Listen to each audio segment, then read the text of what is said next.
Possibility used to frighten me.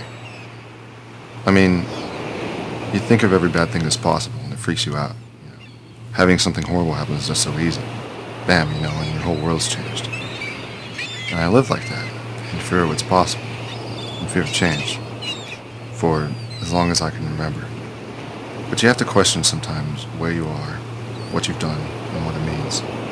Not whether it's right or wrong, but in a world where anything's possible, all the bad, all the good, why you're doing what you're doing.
There was a time when I'd cut a guy's ear off just to make a scene. To get noticed, I didn't question anything. To make it up in the game, you just had to get noticed. I was doing this job once for Chester's, I think it was. And I knew Hopkins was looking at me. So, after I killed the guy, I dragged him all the way up into the rafters of the building and hung him there. When the guy's men walked in, they thought the roof was leaking because he was bleeding. I got the job a week later. It's some sick stuff, but when people fear you, you tend to gain importance. But yeah, I've been doing this since I was 12. Old man died. Mom was dead too. All that David Copperfield BS. It took me around 6 years or so to work myself up to max. I started doing small jobs, like holding up liquor stores and stuff, which ain't really easy, but I did it anyway. I needed the cash. And eventually, I ended up here. I met them all the guys under him. There was Vinny the Vice. I worked for him first. He was cool. He used to eat pan-fried peanut butter and banana sandwiches. Chester's was probably the most fun. I was tired of doing small jobs, so he'd entertain me every once in a while by making me do something gritty, like take care of a dead body or something. I knew he was pushing my buttons, trying to see how much of the job I could take. Eventually, I came to work for Halifax, and things got serious. I didn't have to do anything flashy anymore. He'd send me to take care of pretty tough business, like delivering, retrieving, hitting, big jobs, important stuff inside the suitcases, And at a certain point, you become a pro. And I got the phone call. Now, I like to consider myself experienced in this line of work, but Max Trattatora has been doing this stuff since the freaking beginning of time, man. This guy has done it all. He's killed 67 people over the years. 67. There's a story. When he was 6 years old, 6, His dad was bootlegging for the big man, running drugs between Cuba and Miami, you know, on a boat and stuff. He was pretty good at it too, I guess. He made a name for himself. The story is his dad wanted to get out. No more, he said, it's too risky, I got a kid, he's grown up, and just told the big shots he was out. Well, that night, 2 guys snuck into his flat and beat his and his wife's heads in with a brick while they were sleeping. Now Max, he heard this all from his room, got up, grabbed his daddy's old Colt 45, and opens up the door to the bedroom and blasts the heads off the 2 guys with the bricks. 2 shots, bam, bam, like that. And when the coroner saw the bodies later that night, he counted 24 bullets lying inside the guys. Max had killed the guys with 2 shots, but he reloaded 3 times. The faces were so mangled they couldn't even tell what the guys were. So, eventually, he got into running heroin in LA. When he picked me up, he was just making it big, starting to get the cash back in from the big shipments. He had a house, he had a jet, a yacht. The yacht's nice, actually. I like to hang on the yacht when he wasn't making me do anything. And he had plenty of men. He could make you disappear with the flip of his hand if he wanted. I came to be his right-hand man. I guess he saw a little bit of himself in me. But I didn't dig that. The fact was, a month ago, I had a shot at taking over. He was getting old, and just about ready to give it up. I was that close. I worked myself up this far, but something didn't seem right about it. He used to call me son sometimes, but I began looking at him, this guy who killed 67 people by his own hand, who knows how many others by orders, and he saw himself in me. Something in me didn't want to be him. I built my whole life around this kind of work. So I started looking around, talking to a few people, asking how easy it would be to get out. And they didn't seem to think it would be that easy. Knew too much. Plus the old man had put so much faith in me. He'd feel crossed anyway. I had to be careful though. Max was sneaky and probably knew what was up, but I didn't know. Maybe I could just grin and bear the immense pain of becoming a millionaire.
You know, Max, these are pretty good cashews, dude.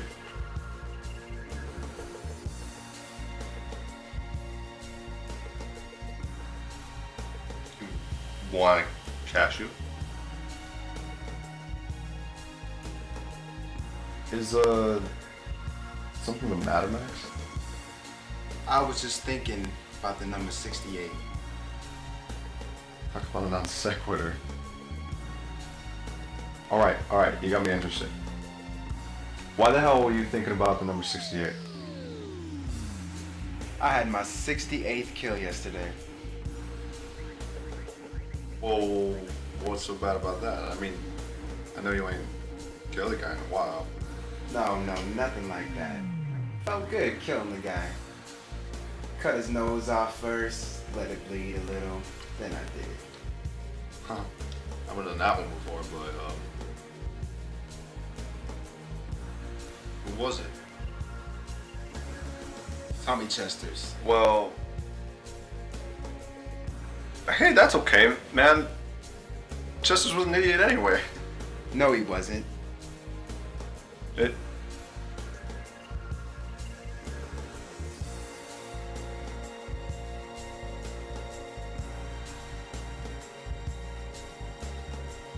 know, the thing that gets me is, why the hell would he want to get out? Get out? He wanted out. I don't know why. Something about a wife, I guess. Yeah, Priscilla was his wife. Well, it's alright. I mean, Priscilla. I mean, I can't believe this guy. He just wanted out. He knew way too much information. All the time and energy I spent on this guy, and he just wanted to pick up his bags and leave. He wanted out?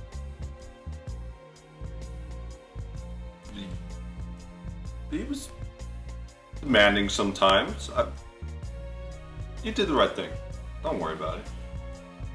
He was a good guy. It's a shame to blow his brains out like that. I don't know. I just expect more out of people than that. Like you, Zeke. You never think of getting out.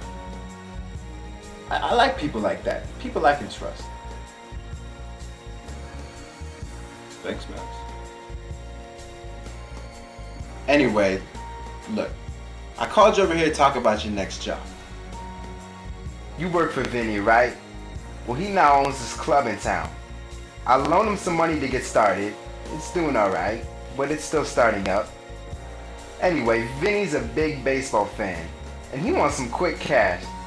So guess what he does? He bets $40,000 of my money on the next game.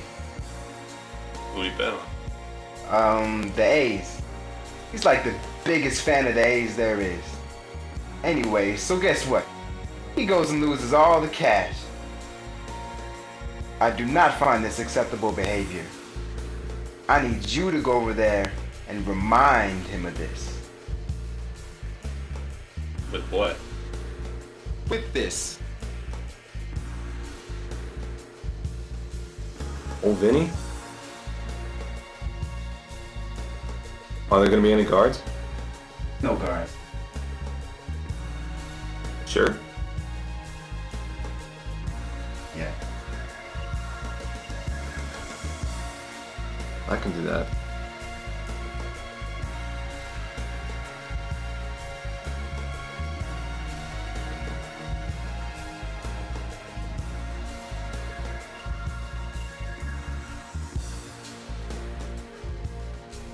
You know, though, that this is a softball bat? Yeah? Well, if you wanted to complete the ironic tone of your vendetta upon your once trusted foe, you should have used a baseball bat. Hey, I didn't have a baseball bat lying around, so I figured that'd be alright. Alright. I mean, I can run to the sports store if you want me to and pick up a baseball bat. I mean, it would be good to be metaphorically accurate because, I mean, when I hit him with this, he might not get it. Oh, he'll get it. Alright. Later, Max. Vinny.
No wonder Max pays you well.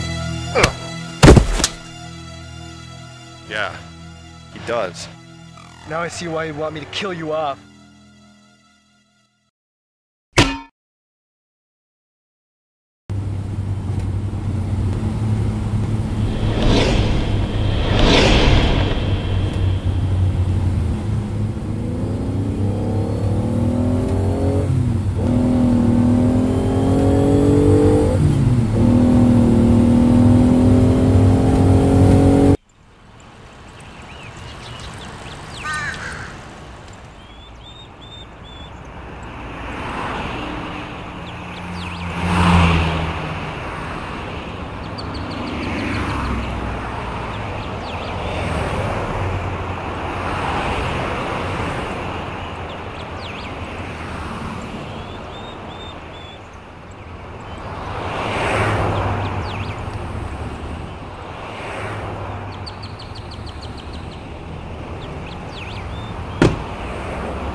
I've never taken doing a show for granted after last night, right?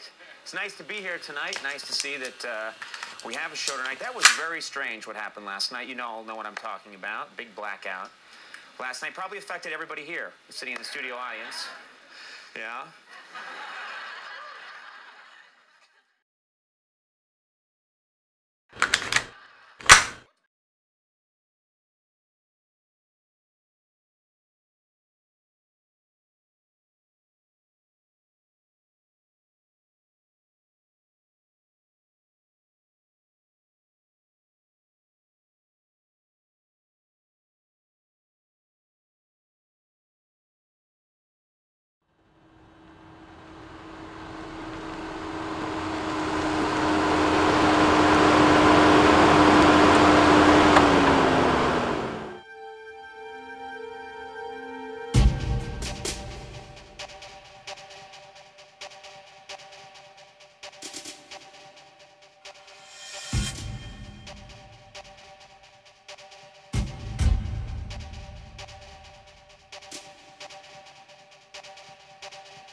Aw, Zeke, you wouldn't want to go pull that trigger and kill your boss now, would you?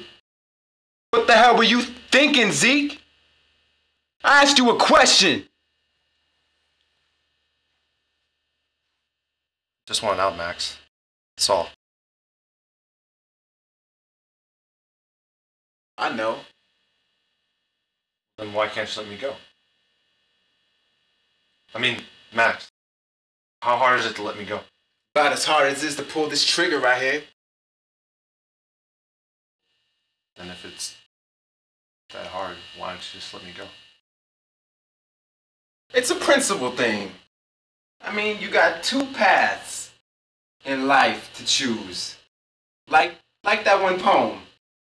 Wait, no, not like that poem. Wait, you got two paths in life, right? I mean, you gotta take one of them and then keep going down one of them. Cause I'm just enforcing the policies. And I mean, if you pick one path and then you go down that path and you change it up, you can't do that, man. I mean, it just screw everything up. Man, why you gotta keep screwing up my metaphors? Max, just shut up. I mean, I was rolling this time, Z. Max, say another word. Please say another word.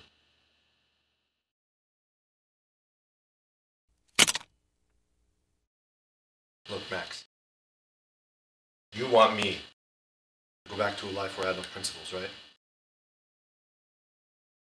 And yet, you're using a principle of your own to make me go back. Now, what's the logic in that, Max? Max, I asked you a question. I thought it was rhetorical. It wasn't.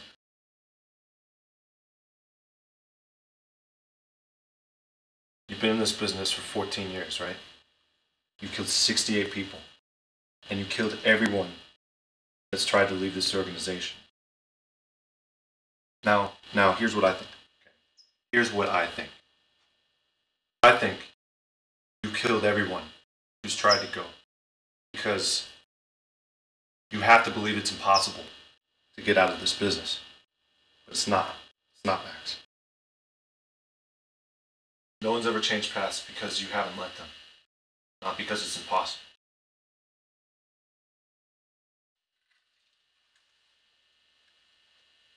There's this beach in Malibu.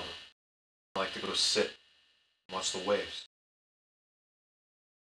PCH runs right by it, man. And I look at the cars, and I watch them drive south. I wish. Max, I'd give anything to just get in one of those cars, drive away from this. But I can't. Because fear keeps coming back, Max. Fear of change, fear of what you do to me.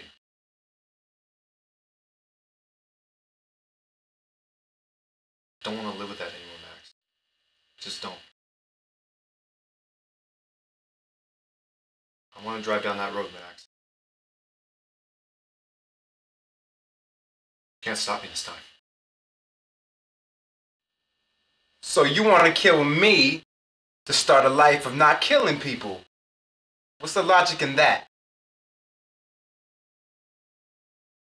You know, I thought I could justify doing it because you're such a horrible person. But that's the kind of attitude that got me into this stuff in the first place. I don't want any of that either. So, Max, I'm gonna let you go.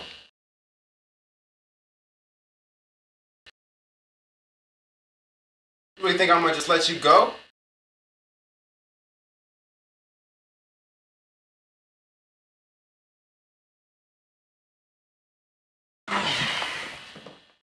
It's possible. Got you?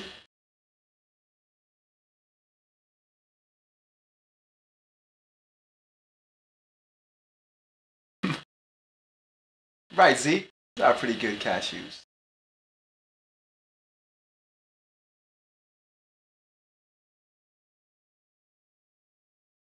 Bye, Max.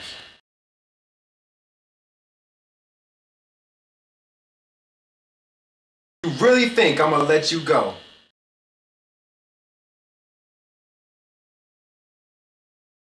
Bye, Max.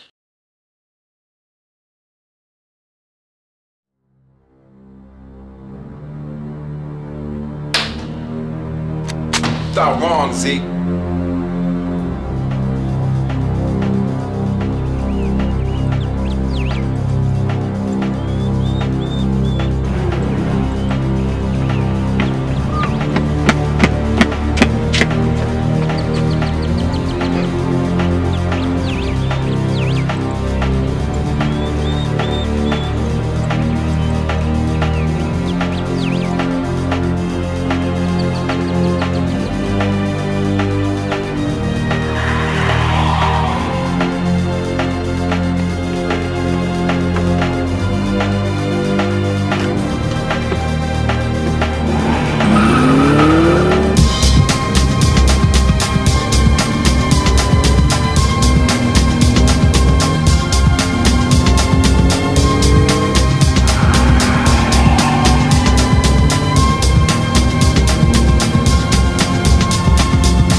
Come on, oh my star is fading, and I swerve out of control. And if I'd only waited, I'd not be stuck here in this hole.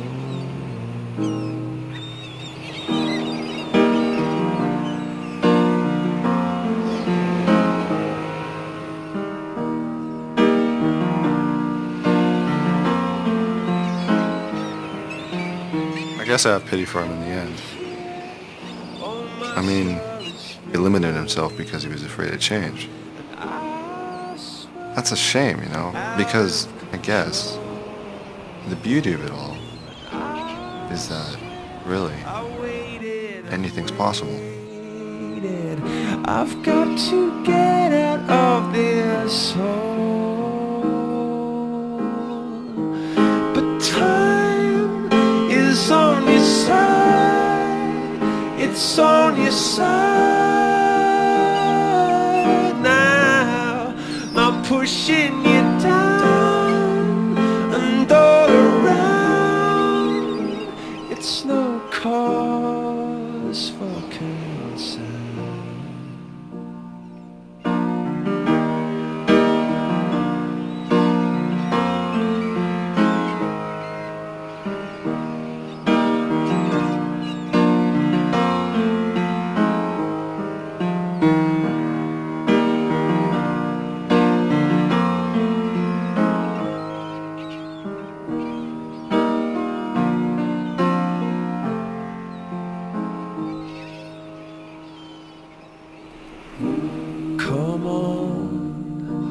my star is fading, and I see no chance of release. And I know I'm dead on the surface, but I am screaming underneath. And time is on your side, it's on your side now. I'm pushing you down and all around. No, it's no cause for concern.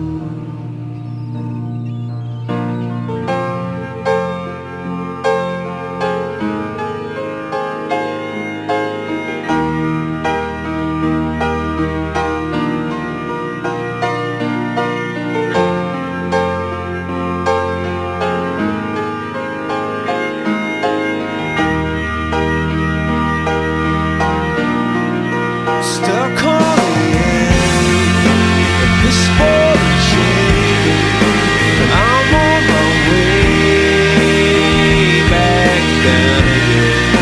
Stood on a bridge, tied to a noose, stick to the stomach.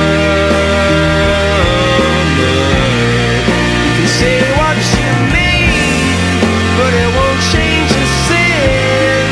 I'm sick of the sea.